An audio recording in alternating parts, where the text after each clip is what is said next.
Welcome to Sister Code, Episode 3. This is Ann and Preethi talking about AI coming for our jobs. In episode 2, I said something in the close that I want to come back to.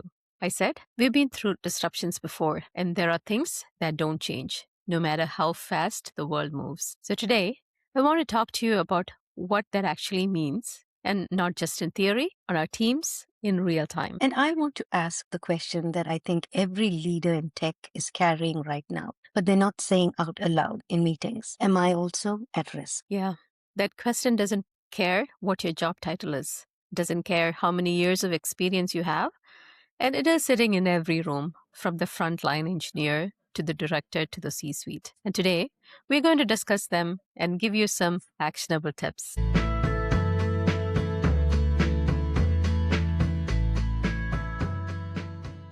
I want to take you back to late 2022 when ChatGPT launched. I remember the moment clearly. Everyone at work started talking about it, but it felt like a thing some people experimented with, a curiosity. AI as we know it today was still something most of us believed was in the very distant future. We started seeing the changes happen in real time, especially since 2025. Corporate policies began to change almost overnight, from do not use it to you must use and learn. And from then to now, the change has been exponential. We went from talking about AI-assisted engineering to talking about lights out, fully agentic software development. The entire spectrum shifted under 2 years. So, Preethi, when you say lights out, what does that actually mean for someone who's not an engineer? That's a great question. It means AI is doing the full development cycle autonomously, taking the spec, writing the code, testing it, deploying it, all with minimal human intervention. Now, we're not fully there yet, but the direction is clear. And what I see on my team right now is a massive disparity. Some engineers are resisting the shift for various reasons, while others are fully adopting agentic workflows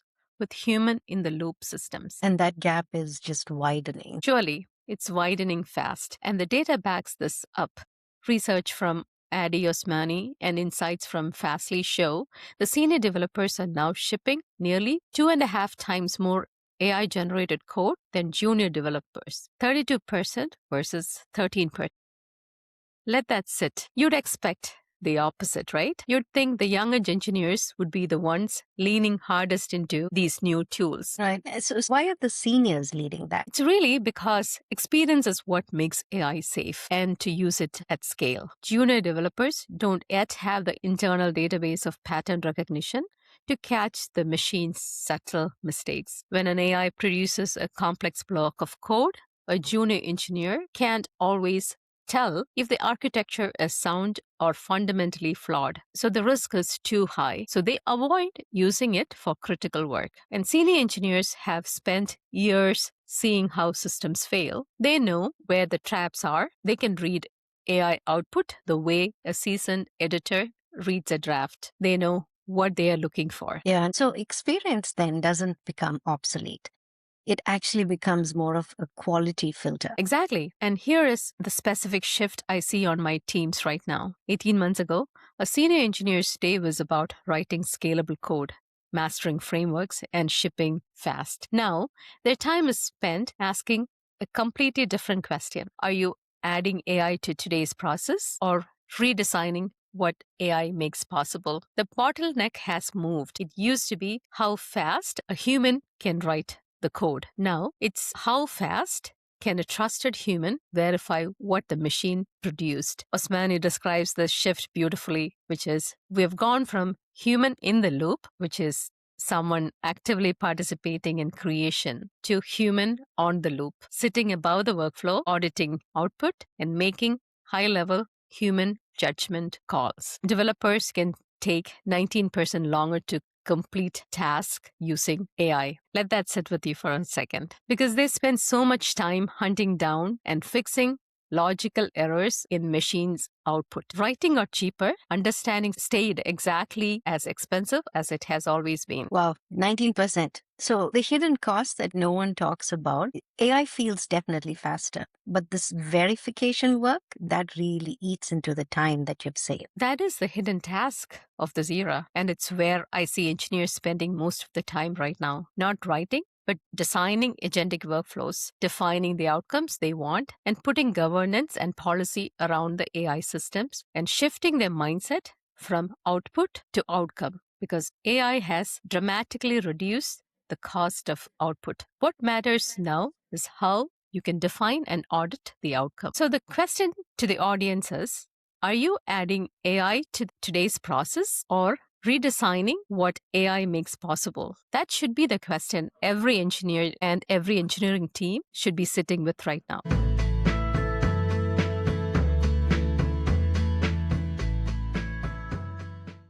Now, here is what I want to say about the fear that sits underneath all of this, because it's not just engineers feeling the ground shift, it's managers, it's directors, it's the leaders who are supposed to have all the answers. AI has made tasks significantly easier. I don't spend nearly as much of my day on administrative work as I used to, and that has also changed the math on management.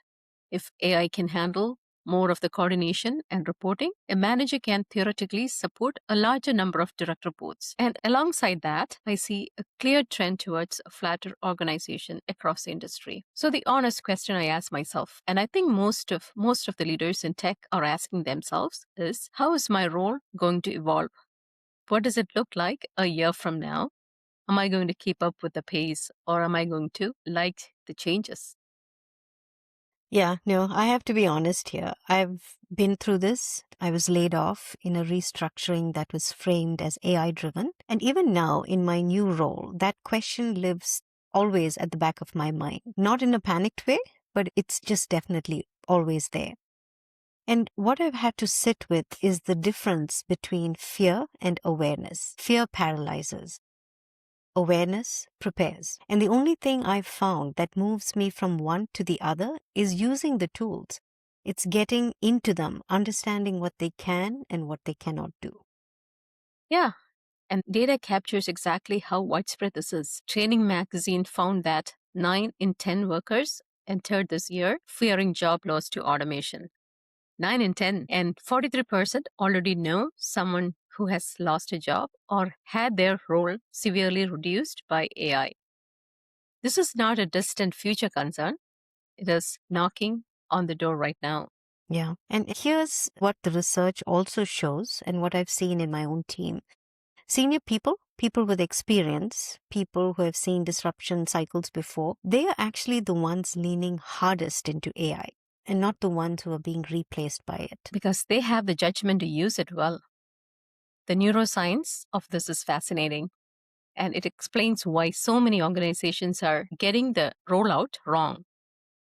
When a disruptive technology threatens our foundational sense of relevance, will I be able to contribute? Does my expertise still matter? The prefrontal cortex, the logical problem-solving part of the brain, essentially shuts down.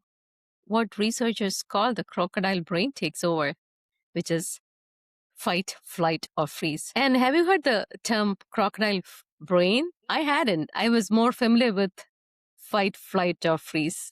Yeah, no, that's pretty heavy from a scientific point of view. And I actually had not, but it really sounds appropriate. That fear factor, right? That's really what causes us to get into that fight, flight, or freeze mode. Another side to that, though, Preeti, is when leaders are operating from that place, that unspoken panic, they make decisions that actually make it worse. So they go by silver bullet software. They force sweeping changes without clear communication. And the people on the receiving end of that, even their crocodile brains then start getting activated. And it becomes a cycle. The only thing that breaks it is transparency. The transparency gap is where trust breaks down. Fear paralyzes, awareness prepares. And the only thing that moves you from one to the other is getting into the tools, understanding what they can and what they cannot do. So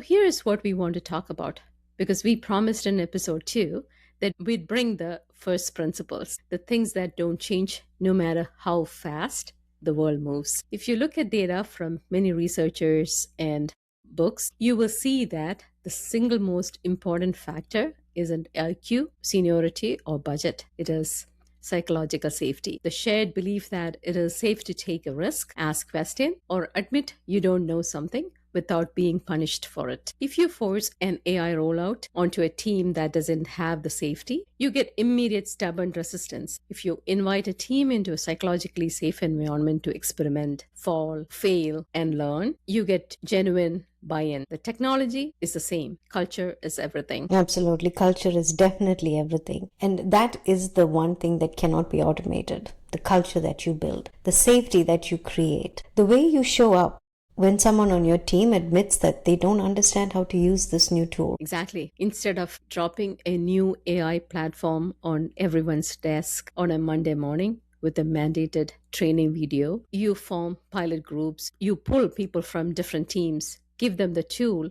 and explicitly ask them to try to break it. They find the pitfalls, figure out the quirks, and they become the organic advocates within their own teams. And I have seen that happen in real time. And you create a space for the question everyone is thinking, but nobody is asking in public. Is this going to eliminate my role? You have to make it safe to ask that, and you have to answer it with honesty, even if the honest answer is, I don't know yet, but here is how we will evaluate together. In the meantime, my advice to everyone is to learn, experiment, not just once, but keep experimenting. The scene is changing so fast, and the models are getting better by the day. But guess what? AI agents are a perfectly safe place to ask these questions too. We always say that there's no stupid questions, but in reality, the majority of us suffer from imposter syndrome. I do. Do you? Yeah, I do. Yeah, we don't want to look stupid in front of our colleagues, and AI gives you that perfect platform to do your research and brainstorm ideas and clarify questions. Yeah, great points, Preeti. And my version of this on my team has been very practical. I tell them, honestly, how long does it take us to review a few hundreds of tickets with similar symptoms manually versus using AI? We should try and find out because there's definitely a time save there. If creating a deck takes you, less than an hour because you're using AI, let's use that. But make sure that there's no slop. So then you're not blindly using it. You're governing it. And then I've also asked them, when calculators were first invented, I'm pretty sure accountants were all worried that the calculator would actually replace them. That didn't happen. We know that didn't happen. That role evolved. So yours will too. But the best way to be ready for that evolution is to immerse yourself in these tools right now. Not next quarter, not the next year, but right now. That is great points that you made. And what I see happening on teams that do this well is exactly what the research predicts. The role doesn't disappear, it becomes more essentially human. The codifiable, repetitive, highly predictable parts of the job gets automated. What rises in value are the things a machine fundamentally cannot do. The ethical judgment, nuanced stakeholder navigation, and the ability to look at the AI output and know, not just technically, but strategically, whether this is even the right thing to build. We aren't being asked to become more like machines to keep up. We are being asked to become more essentially human. Yeah, I love that. We are really being asked to become more essentially human. And before we close, 3 things to take into your next week. If you are leading a team through this, name the fear before you ask for engagement. Say out aloud, I know some of you are wondering if your role is safe. Here's what I know, and here's what I don't know yet. Honest uncertainty is more stabilizing than false confidence. If you are an engineer or technical leader, ask the question, are you adding AI to today's process or redesigning for what AI makes possible? Those two are completely different things. One is optimization, the other is transformation. And if you're anyone in tech right now, start now. Not next quarter, not next year. Get into these tools. Use them for your real work and understand where they are brilliant and where they hallucinate. Because the people who will lead through this disruption are the ones who will combine deep expertise with AI literacy. And that combination is the human premium that no algorithm can replicate. Exactly. The bottleneck has moved. Writing got cheaper. Understanding stayed expensive. And the leaders who understands that, who invest in the human capacity to govern, audit, and direct the machine are the ones who will set the standard to what comes next. Absolutely. And so as we leave you with these thoughts to ponder, we're Ann and Preeti, and this is Sister Code. For our next episode, the hardest job in tech that nobody appreciates, the middle, the squeeze, and what people-first leadership looks like when the org around you is flattening. So we will see you there. See you there.